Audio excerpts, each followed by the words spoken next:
Hey there, explorers. Welcome back to our channel, where we delve deep into the teachings and principles of Christianity and embark on a transformative journey through the realms of faith and spirituality. You ever wondered what true greatness looks like? It might not be what you expect. In a world that praises self-confidence, personal achievements, and standing out, the Bible offers a radical contrast: humility. But what exactly does humility mean in the biblical sense, and why is it so important for us? Stay with me as we dive deep into this transformative virtue, and by the end of this journey, you might just see yourself and the world in a whole new light. Humility.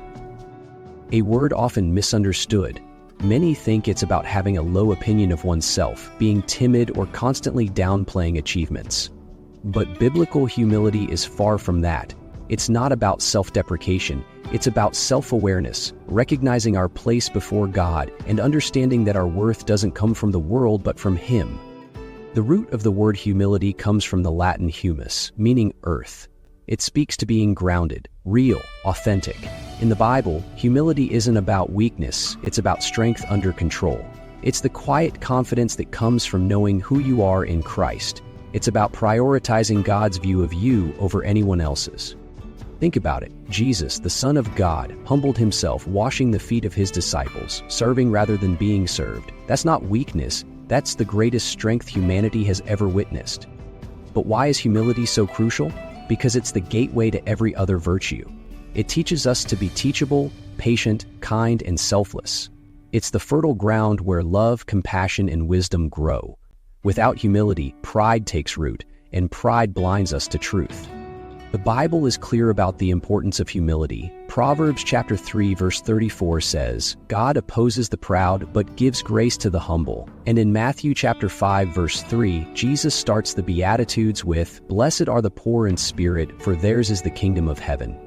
Being poor in spirit means recognizing our need for God, acknowledging that we are spiritually bankrupt without Him.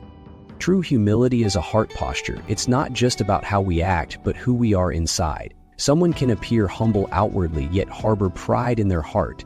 God sees beyond appearances. He looks at the heart. Consider Abimelech, a man whose story in the Bible serves as a warning. His downfall was rooted in pride and a thirst for power.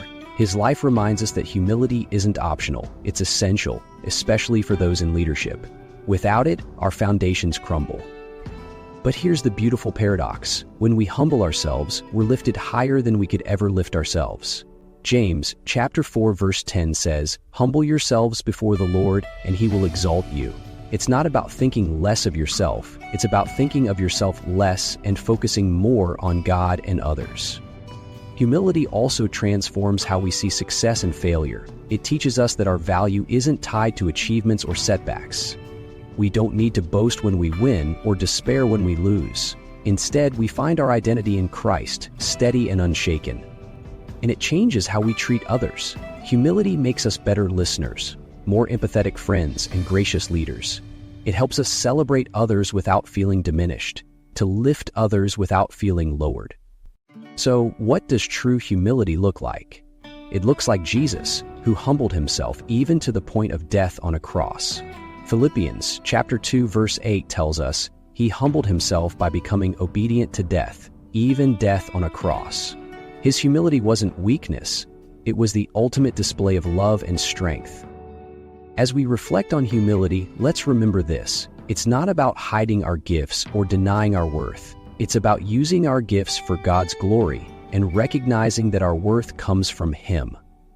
True humility doesn't diminish us, it elevates us to live with purpose, grace, and joy. Thank you for watching.